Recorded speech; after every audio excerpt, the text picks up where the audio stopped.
Hello, one and all. Welcome to the ATK Wrestling Show. We are bringing you some double or nothing predictions, Hello. Anthony. Hello. Brought to you by Ultra Clutch Hairspray.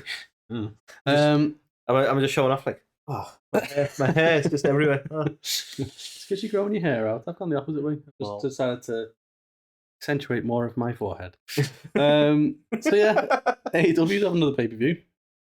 Okay. Let's be super whelmed about it, shall we? Okay. First match to talk about, Orange Cassidy, Trent Beretta. So they've had a little bit of a thing, haven't they? They were formerly best friends. What? Best friends no more. I don't want to shit on this match. But you're gonna. Because I'll give them the due. Like, AEW gets a lot of stick. Like, there's no story. There's no story. There's no, build up or anything like this. And they've actually tried to put a lot of story behind this. Sadly, though, and this is the bit where I'm going to shit on it a bit, I don't really care. Yeah. Like, I appreciate they have put some story behind it. There's betrayal and everything going on, but yeah, it's just one of them. There's been times when Orange Cassidy has been like the shit. Do you know what I mean? And now it's kind of like. Well, I feel like his attitude's sort of affected how I feel about this match because I'm also a bit like, yeah, you know, yeah. You can only get as invested as the guy is invested in his feud, right?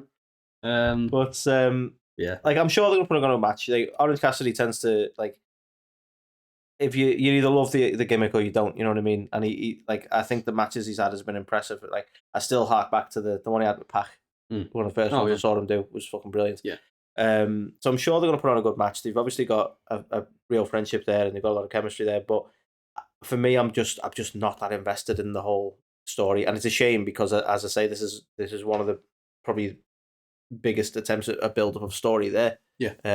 No, definitely. With everything that happened with Chucky, whether or not he's like done now. Yeah, I don't know whether it's still kind of rumor mill, isn't it? But it sounds like that might be the case. Yeah.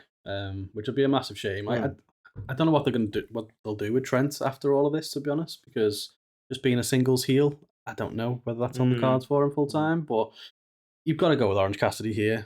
You imagine it's getting the revenge and all that good stuff. Imagine it's the Juice. You'd imagine so. Can you call him the Juice? I don't know. There. O.J. Simpson's old name in it. Yeah, there's also the Juice Robinson, so there's Juice Robinson. That would be confusing. Yeah. Why is everything so juicy?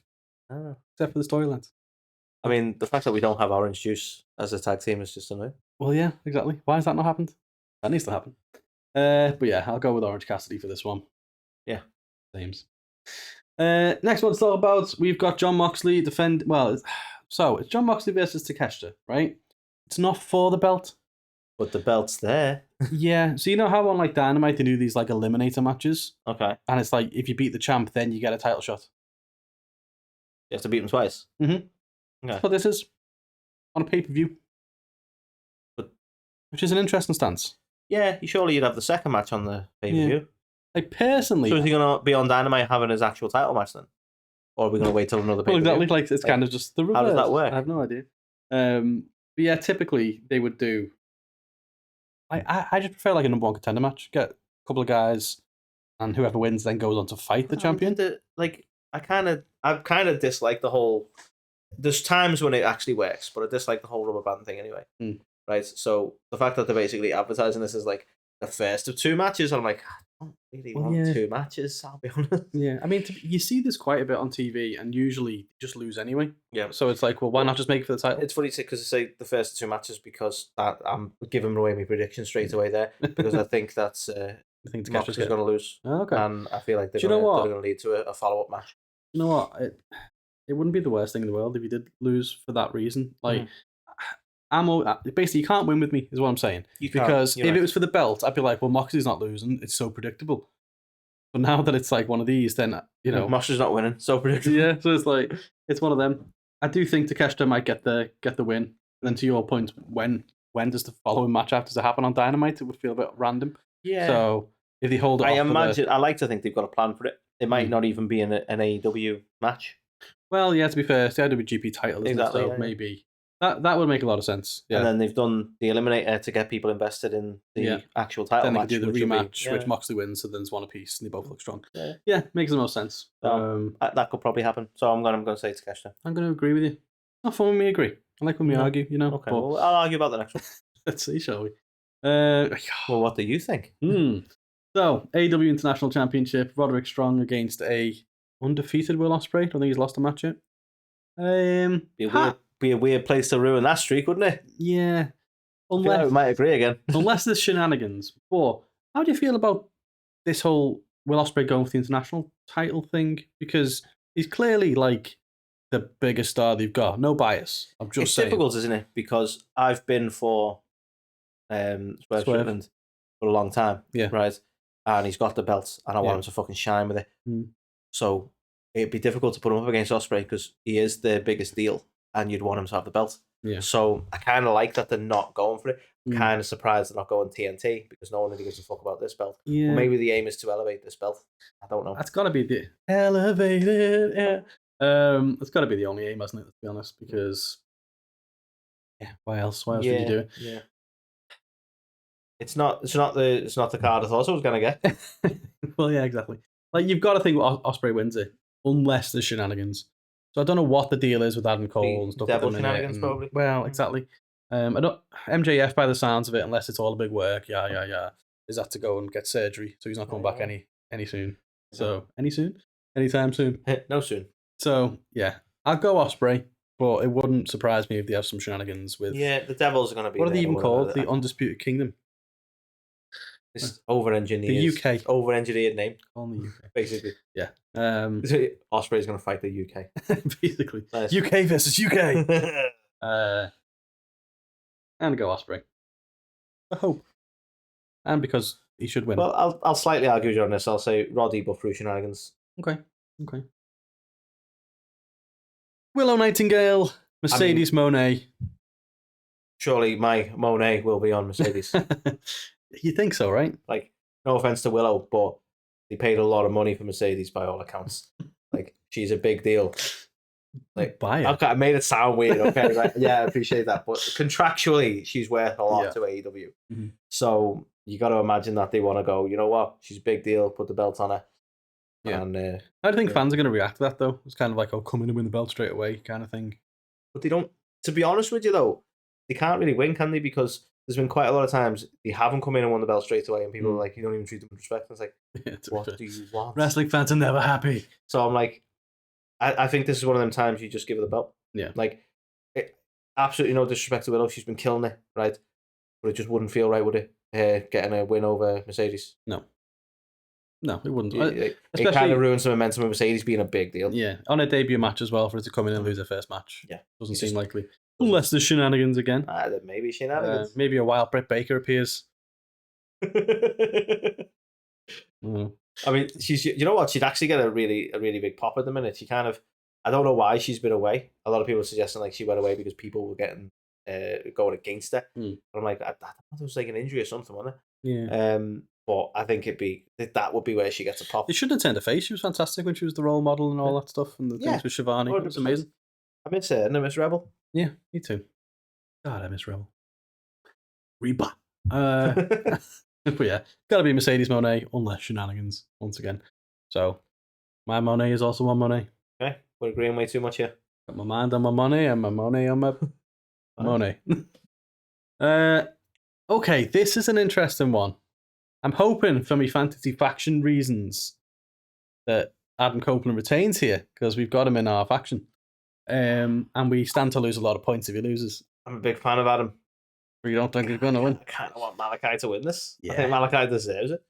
Yeah, to be fair. The fact it's in a steel cage match and stuff as well is the only glimmering hope that House of Black can't get involved, therefore it's a fair fight, and, you know, that could be the reason. But I think we're getting a Gangrel.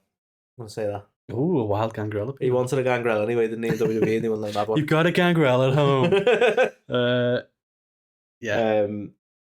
I only say that, like, it may not be the case, but I remember, I think he was interviewed with a friend of the show, Chris Van Vliet, not too long back, and he said about the whole Gangrel thing, and he said WWE didn't get it, and they didn't think the fans would remember, and he's like, but the fans remember, like, he referenced the him versus Matt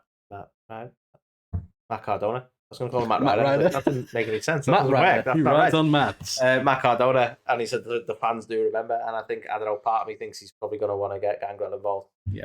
Just as a little. So we're going to get Brood Edge again. That bit they never got. I don't think they're going to out and out call him Brood Edge and have like, well, we can't use real blood because PG, which was just some bullshit. We get Broody Edge. And it wasn't even the Brood music. He's like, what about this? Exactly. You're calling him Brood Edge, which was weird. He had sunglasses on. What about this was Brood Edge? Anyway, what were we talking about?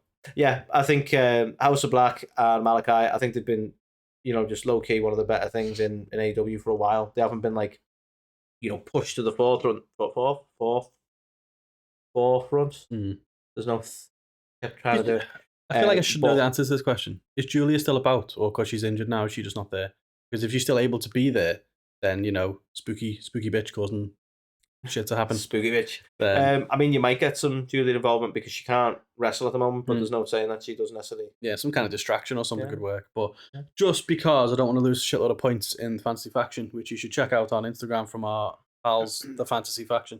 It used to be called the Cheap Pops. It was weird to say check out Fantasy Faction by the Fantasy Faction, but it's cool. Makes sense. It makes sense because they are the Fantasy Faction. They are the Fantasy Faction. So check them out, and I hope Copeland gets the win just so I don't lose points. But you're going to go. I think I want Malakai to win, and we'll just have to cope. You're going to make me Malakai. We're the whitest guys around. Yeah, we are. Yeah. I think we've had that comment before. Yes, we have. Then we've got Timeless Toni Storm taking on Sereena Deeb. I think it'll be a banger of a match. Two fantastic. Before we go into the match, have you seen Toni Storm's dedication to her character? There's a picture of her at the party with a lot of people, and she was in black and white. It was Ruby Soho's wedding. That was the one. And I knew it was some sort of event. But and she was in black and white in the pictures. I fucking love that. Like, did she do that though, or did someone else do that? If it was her, then it makes it even better. She posted it. Did she? So I don't know if she actually does any of her photoshops herself. Well, to be fair, let's ask Kay Middleton. Oh, yeah. Can we still talk about that? That's bad to talk about that. I don't know. Yeah. I'm sure we'll get away with it. We wish her well. Is that a car? No. Allegedly. We're never going to get William on the show, are we? No. As you say, absolute banger of a match this will be. Indeed. Again, one of the other scenarios where I think they've built up enough story here. I think they've built up enough of a feud that you're actually invested. Yeah. Like, I really enjoy the character of Timeless Toni Storm, but you kind of want to see her get her ass kicked here. Yeah, you do, to be fair. It's nice to have the Professor back on it. Definitely, 100%. Yeah, you think Toni Storm's taking it, though? I do. I think, again, probably through shenanigans. I think Deeb's gonna lay her out, to be honest with you. But I think... Mariah May gets involved. Yeah, got Mini Toni, haven't we? Yeah. I love that, to be fair. She's doing a great job. She really is. She really is. That has to happen at some point as well, the fallout between them two and stuff. So people, talk about like a story. Like that. Do you think she'd stay in character as that'd be even funnier, really. So like it's Toni versus herself. Yeah. From her past. Which would be fantastic from her fighting her own past. It's like Kane versus Kane. Yeah. Remember that? My sunglasses. Yeah. Yeah. I think Toni for now. Yeah, I'm gonna go with Deeb just to mess things up. Fine, you do that. So we've got another Anarchy in the arena.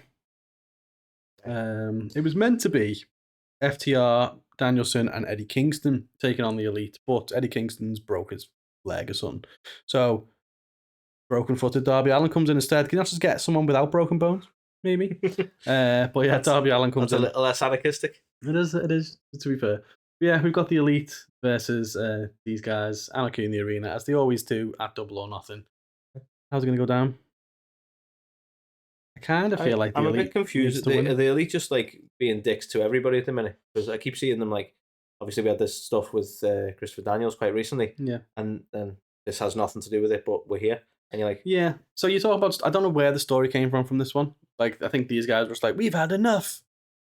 And what you could yeah. What you should So I think that's ultimately the story here. But if the Elite get beat... And it's kind of like, you beat the Elite, then it's kind of like, where do you go from here? So just for that reason, I'm going to say the Elite. Maybe there's another, maybe they go full on NWO with it. And you're saying the Elite take the defeat? No. The Elite go yeet and get the win. Ah, okay. That's what I'm thinking. Maybe they go full NWO with it, and there's like another member of the Elite now. Kevin Nash. Yeah. Or a wild Hangman appears. Oh yeah, what about him?